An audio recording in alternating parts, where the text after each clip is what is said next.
Duka kuu la Nakumatt limezindua tuzo kwa wateja wake wakati wa Krismasi na mwaka mpya. Tuzo hiyo yenye kauli mbiu kuwa milionea, wale watakaonunua bidhaa kutoka Nakumatt watajishindia zawadi mbalimbali, zawadi kuu ikiwa ni shilingi milioni 1. Duka hilo linalenga kwa zawadi jumla ya washindi 1001. Kwingineko, kampuni ya MultiChoice imetoa ofa spesheli kwa wateja wake msimu huu wa Krismasi.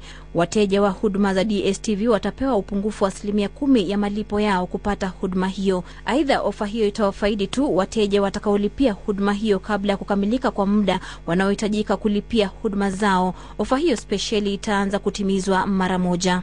Na benki ya Cooperative imenakili ongezeko la faida yake hadi shilingi bilioni 7.49 katika kipindi cha miezi 9 kilichokamilika mwezi Septemba. Ongezeko hili ni kabla ya kutoza ushuru. Mapato kwa kila hisa yameongezeka hadi shilingi 1.41 katika kipindi sawa na hicho mwaka jana. Mapato kwa kila hisa yalikuwa shilingi 1.30. Wasimamizi wa benki hiyo wanasema ongezeko hilo limetokana na ongezeko la wateja waliochukua mkopo katika kipindi hicho miongoni mwa masuala mengine. Matokeo haya yametolewa na afisa mkuu mtendaji wa benki hiyo Gideon Muriuki.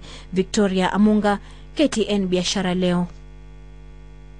Kwa kutamatisha habari za biashara, tupate ripoti kutoka kwa soko la hisa na ubadilishaji wa sarafu za kigeni.